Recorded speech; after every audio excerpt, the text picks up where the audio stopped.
Bonjour, dans ce nouvel épisode, je reçois une Canadienne, elle s'appelle Patricia Span et on va échanger sur les habitudes de vie pour une meilleure cognition et une meilleure mémoire dans votre quotidien.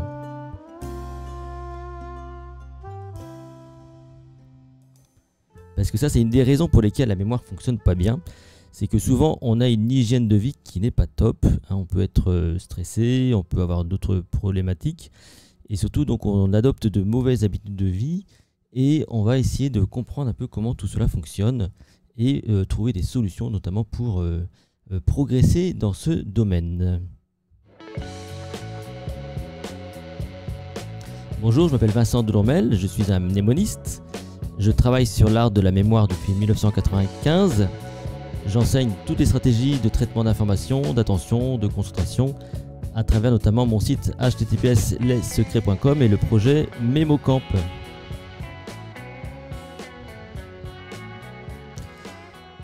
Et donc aujourd'hui, je reçois et j'échange avec Patricia Span, québécoise, qui habite du côté de Montréal, à 1 heure de Montréal, dans une petite ville dont je n'ai même pas retenu le nom, comme quoi la mémoire ça se travaille. Et je vais donc te demander, Patricia, parce qu'on s'est rencontrés nous il y a quelques temps à travers un événement que tu avais créé, un sommet de la mémoire que tu avais créé, qui a très très bien marché en plus. Et on avait sympathisé et c'était l'occasion pour nous justement de continuer l'aventure à travers ce podcast. Alors Patricia, bonjour. Bonjour. Tu es donc canadienne et je vais te demander de te présenter rapidement. Qui es-tu, Patricia? Donc, moi, je suis coach mémoire. Donc, j'accompagne les gens qui veulent mettre en place des habitudes de vie pour soutenir la mémoire, comme tu disais, pour avoir une meilleure cognition. Donc, tu vis au Canada, donc on sent bien ton accent. Hein, pour nous, Français, j'imagine que pour nous aussi, on a un accent pour toi, forcément. Tout à fait. Et justement, est-ce que tu peux nous en dire un peu plus sur cette notion d'habitude de vie? Parce que c'est un sujet sur lequel on a échangé, nous, en aparté. Peux-tu nous en parler un peu plus? Qu'est-ce que tu fais exactement autour de ces habitudes de vie? Bien, on pense souvent tard qu'il n'y a rien à faire ou qu'on entend qu'il n'y a rien à faire pour la mémoire, alors qu'il y a plein de choses. Et donc, au niveau des habitudes de vie, on se concentre sur 7 éléments clés.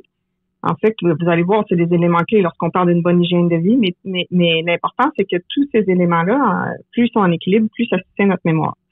Donc, je parle de l'alimentation, évidemment, sans surprise, l'exercice physique, le sommeil, bien évidemment, hein, quand on dort, on retient mieux pour le lendemain, entre autres, et la gestion de stress. Je dis toujours que le stress et la mémoire, on le sait, ça fait pas un très bon ménage, ça va pas très bien ensemble. Il y a le 5e qui est l'entraînement cérébral, donc de s'assurer qu'on travaille notre mémoire à tous les jours. Donc, Vincent, tu en connais quelque chose. Et finalement, peut-être les éléments les éléments les plus surprenants, c'est peut-être les 2 derniers qui sont les toxines et les carences. Bon, les carences, on peut comprendre que notre cerveau a besoin d'être bien nourri pour fonctionner, mais ce qu'on réalisait peut-être pas avant tout récemment, c'est que quand on est exposé à différentes toxines, différents produits dans notre quotidien, la pollution, autrement dit, tôt ou tard, notre cerveau peut commencer à sentir les effets sur sa mémoire. Alors ça, c'est un sujet que tu connais bien, parce qu'on va parler tout à l'heure, justement, comment tu en es arrivé là. Mais si je reviens sur ces 7 éléments dont tu parles, donc en gros, toi, tu accueilles des gens qui peuvent se plaindre de leur mémoire, et ton rôle, c'est déjà d'identifier peut-être là où ça pêche. Ça peut être le sommeil, ça peut être le stress, ça peut être, pourquoi pas, l'alimentation, c'est ça?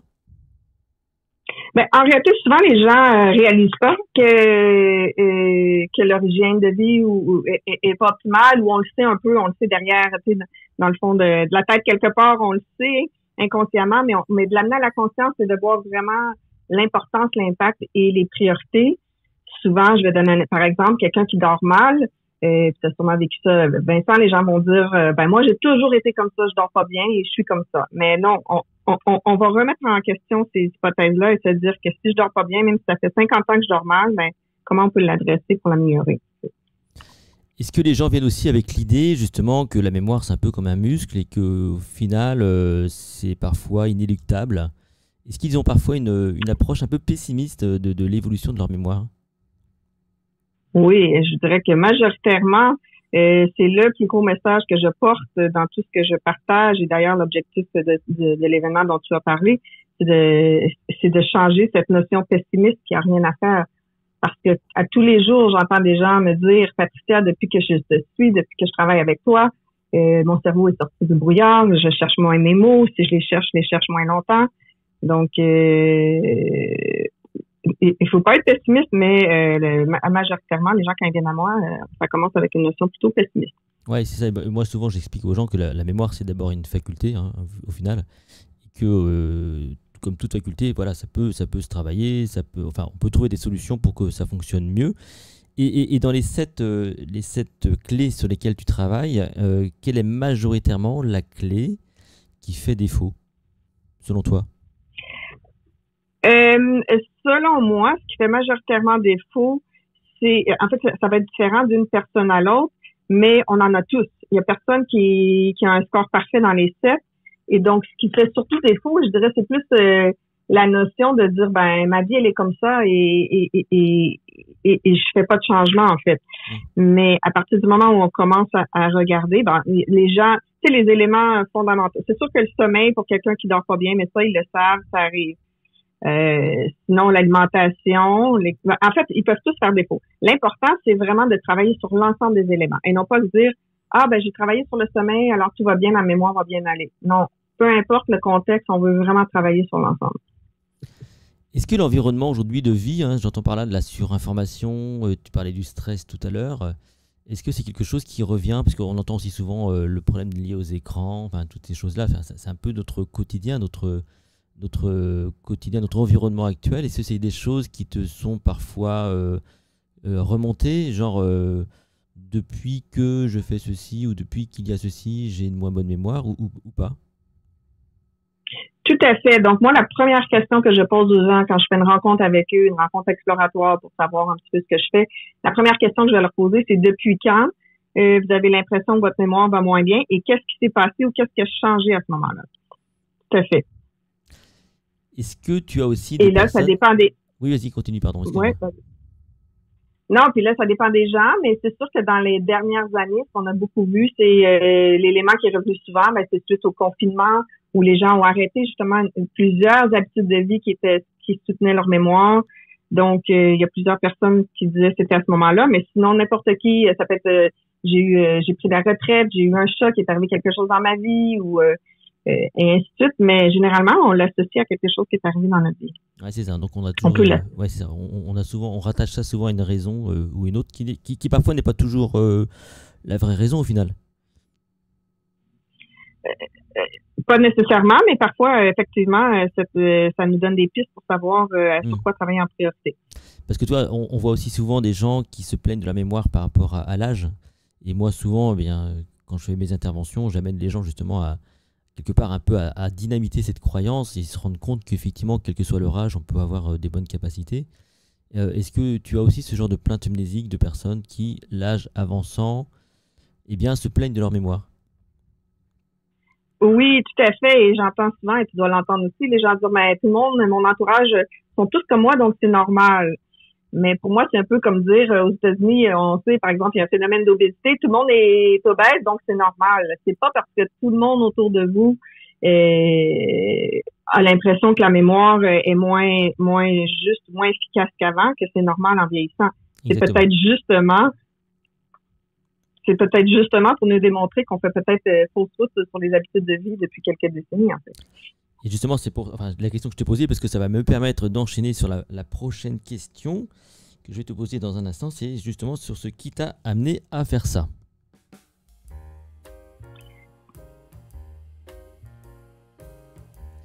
Donc Patricia, tu n'es pas arrivée par hasard dans le monde de la mémoire, il y a eu un élément aussi déclencheur pour toi. Est-ce que tu peux nous raconter un peu ton cheminement? Qu'est-ce qui t'a amené à t'intéresser à ces questions de mémoire? Oui, donc c'est une histoire de vie familiale qui m'a amené à m'intéresser à la mémoire. Il faut savoir que déjà, moi, j'ai été passionnée par les habitudes de vie depuis très, très, très, très longtemps. Donc déjà, c'est un sujet qui m'intéressait, mais de faire le lien avec la mémoire, c'est arrivé avec la triste histoire, en fait, de mes parents. Donc, mes 2 parents sont décédés de la maladie d'Alzheimer. Ma mère en 2016 et mon père en 2022, donc plus récemment. Et ce parcours-là, vous le savez, le parcours de la maladie d'Alzheimer, c'est un long parcours. Donc, le décès, c'est la fin du parcours. Donc, dans notre famille, finalement, la maladie d'Alzheimer, entre mon père et ma mère, fait une bonne 10 à 12 années où c'était présent dans notre quotidien. Et au plus profond de moi-même, jusqu'au fond de mes tripes, je savais qu'il y avait des choses à faire, contrairement à ce que tout le corps médical nous disait. Je me disais, il y a des choses à faire qu'on pourrait faire pour aider. Donc, et c'est comme ça que je me suis intéressée au sujet, que j'ai fait des recherches et ce que j'ai trouvé était au-delà de toutes mes attentes, en fait. Et c'est pour ça que j'ai décidé de me consacrer à partager cette information-là au plus grand nombre de gens que possible parce que je considère qu'on devrait tous savoir ça. Parce qu'effectivement, Alzheimer, donc c'est une maladie qui est terrible, qui fait peur. J'ai moi-même mon père qui est atteint d'une forme d'Alzheimer. Et c'est vrai que c'est une maladie qui n'est pas normale en soi, hein, donc c'est quelque chose qui n'est pas inéluctable. Ça reste assez mystérieux. Malgré tout, on connaît plus ou moins, on comprend plus ou moins les facteurs aggravants. Notamment, je pense, c'est pour ça que tu travailles là-dessus, c'est sur l'hygiène de vie.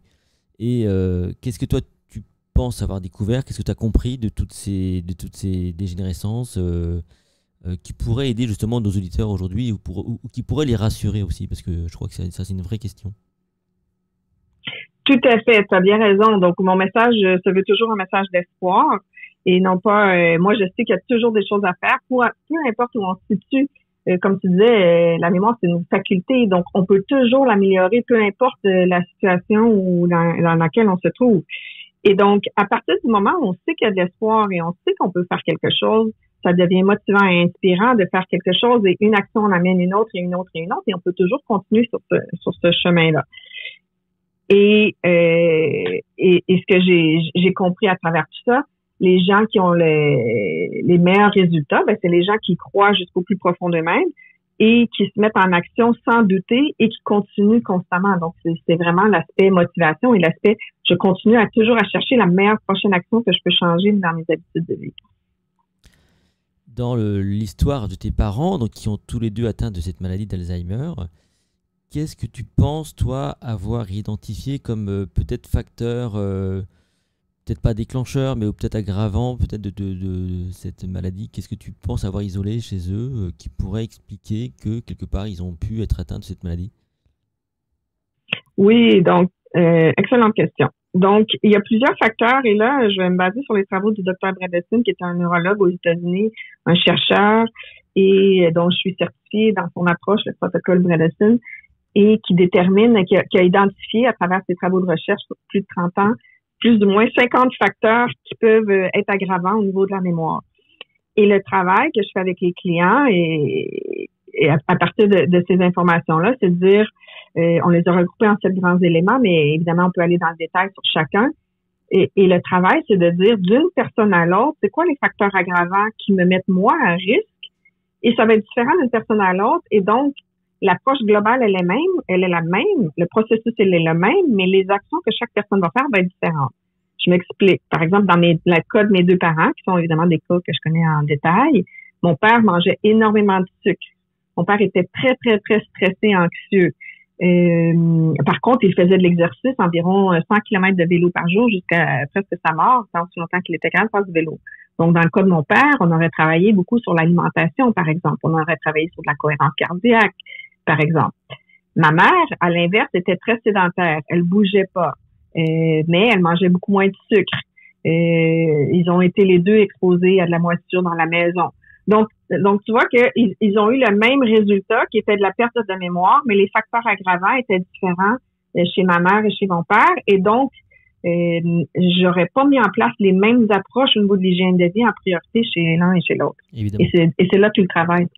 Évidemment. C'est vrai que alors, tu as ramené ça, donc alors, je connais pas grand-chose au niveau du sucre, ce genre de choses, c'est pas trop mon domaine. Ceci étant, on sait effectivement que le stress, ça a un effet oxydatif sur les connexions neuronales et ça fait partie de ces choses, de ces éléments de suspicion de ce genre de maladie. Donc effectivement, là, ce qu'on peut retenir, c'est que avoir une bonne hygiène de vie, c'est faire du sport, c'est pas manger trop sucré, c'est éviter le stress. C'est presque du bon sens en fait. Tout à fait. C'est du bon sens. Et plus je travaille dans ce que je fais, plus je me dis, mais pourquoi on a l'impression que c'est si novateur alors que justement, c'est du bon sens. Mais oui, c'est de faire le lien entre la mémoire et tout ça. Je pense qu'on a pas fait jusqu'à maintenant. Ou très peu, en fait. Ou très peu, exactement. Oui, exactement. Dans un instant, je vais te poser une nouvelle question. Patricia, prépare-toi parce que c'est une question un peu philosophique sur laquelle on va pouvoir échanger.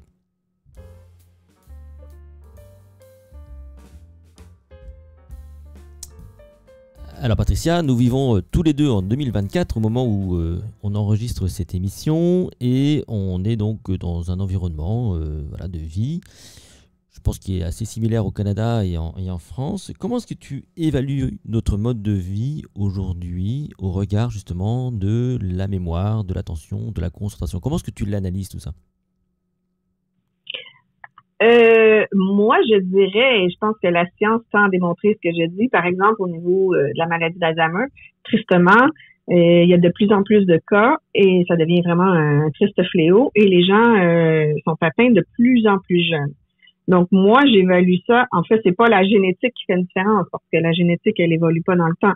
C'est vraiment les habitudes de vie. Donc, si on me pose la question, est-ce que nos habitudes de vie en ce moment soutiennent bien notre mémoire? Selon moi, non. Et sans aller dans le détail, on en a déjà parlé de chacune des habitudes de vie.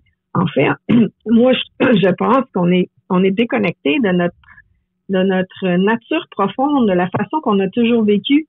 Et plus on se déconnecte en étant derrière des écrans, en étant toujours surchargé dans un horaire qui ne permet pas de profiter du quotidien, en étant plus à l'intérieur qu'à l'extérieur, et j'en passe, et ainsi de suite. Au final, tout ça, ça ne sert pas notre mémoire. Donc on a des modes de vie qui, effectivement, aujourd'hui favorisent la sédentarité, des modes de vie qui favorisent l'accès rapide à des récompenses, hein, notamment quand tu parles d'écran. Alors souvent, moi, je modère un petit peu les propos en disant que c'est pas tant l'écran que ce qu'on fait avec les écrans. On voit par exemple aujourd'hui un problème de perte d'attention ou d'attention profonde parce qu'on est tout le temps en train de consommer. Et on veut que ça aille vite, à tel point qu'aujourd'hui, il y a des études qui montrent que les plus jeunes, notamment, ils ont du mal à rester même 3 minutes devant une vidéo TikTok. Ils ont tendance à vouloir même l'accélérer parce que ça va passer vite, quoi. Donc, c'est toutes ces choses-là. Et à ton avis, alors, qu'est-ce qu'on pourrait déjà faire pour commencer, parce qu'il y a les habitudes de vie, donc dans ces cadres-là, qu'est-ce qu'on pourrait faire, justement? Tu sais, on dit toujours que la prise de conscience, c'est 50% du travail. Donc, déjà, de prendre conscience de tout ça et de tous les liens qu'on réalise pas. Et je dirais de ralentir et d'être beaucoup plus présent, beaucoup plus conscient dans chaque moment que l'on fait. Ce serait vraiment le point de départ. Mais dans toutes les habitudes, même dans l'alimentation, on le voit, on cherche l'alimentation rapide, le repas fait, vite fait, bien fait. Mais c'est pas ça qui nourrit notre mémoire. On veut toujours aller vite. Est-ce que tu es en lien aussi avec des plus jeunes ou voire avec des enseignants, des professeurs de tout niveau ou pas? Pour l'instant, pas trop, mais plus ça va, plus j'ai des jeunes qui viennent me voir pour avoir de l'aide. Donc, je suis en train d'élargir effectivement là, pas mon champ de compétences, parce qu'en réalité, c'est les mêmes recommandations ou les mêmes processus, mais oui, de travailler davantage avec des gens plus jeunes. Et tout ce qu'on fait, plus on le fait jeune, évidemment, plus c'est efficace. Évidemment. Plus on corrige le tir rapidement. Parce que l'idée aussi, c'est ça, c'est un peu souvent moi ce que j'explique, c'est que l'enjeu, c'est de former aussi les parents, de former les enseignants à tout ce qui pourrait aider à maintenir la condition aujourd'hui au top dans un monde où tout va vite. Donc, si vous-même vous êtes parent, si vous-même vous êtes enseignant, vous pouvez déjà commencer à travailler sur ces fameuses habitudes de vie que propose, donc prône plutôt Patricia. Et justement, Patricia, avant de se quitter, est-ce que tu aurais... Alors, tu nous as déjà donné des conseils à l'instant là sur comment prendre conscience d'eux, c'est déjà la moitié du chemin, effectivement. Mais alors, si tu devais donner un vrai conseil à retenir pour clore cet échange, quel serait ce conseil? C'est vraiment de laisser aller cette notion qu'il n'y a rien à faire pour la mémoire et de prendre action. Vous le voyez, il y a plusieurs chemins, il y a plusieurs actions que l'on peut faire. L'important, c'est pas de trouver l'action rapide. On tombe encore dans la rapidité. Je veux la réponse rapide qui va faire la différence. Non, c'est d'aller plus vers un processus de changement continu Donc, le plus important, c'est de prendre action suite à la discussion qu'on a aujourd'hui. C'est pas juste de l'écouter, mais de dire qu'est-ce que je peux faire comme un petit changement cette semaine qui va aider mes habitudes de vie. Et la semaine suivante, et ainsi de suite. Et comme ça, on va avoir un impact sur notre mémoire de la discussion qu'on a aujourd'hui. Donc, c'est vraiment de choisir un changement. Boire plus d'eau, faire de la cohérence cardiaque, aller marcher 10 minutes à l'extérieur. L'action elle-même n'est pas importante, mais l'important, c'est de se mettre en action ou de continuer à se mettre en action. Et une question qui n'était pas prévue, donc je vais te la poser quand même.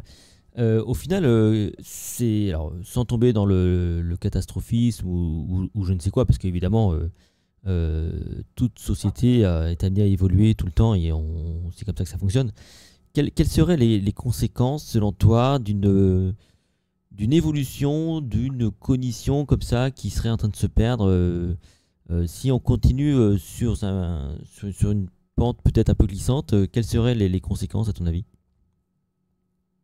Pour moi, oui, là, on est vraiment dans un scénario catastrophe. Je veux dire, notre cerveau, c'est notre cognition, c'est le maître à bord sans notre cerveau. Et c'est là qu'on voit tristement à travers la maladie. Et c'est ce qui fait que ce que je fais, c'est quand on voit un proche avec la maladie d'Alzheimer et on voit, là, on en s'entend qu'on est dans un cas extrême, mais quand on voit que toutes les facettes de notre vie, que d'aller aux toilettes, de manger, de faire une conversation, de tenir une conversation, peu importe la facette de notre vie, 100% de notre vie est basée sur le bon fonctionnement de notre cerveau. Ben, on peut même pas se permettre ça, en fait. Il faut agir. Et c'est pour ça que je fais ce que je fais.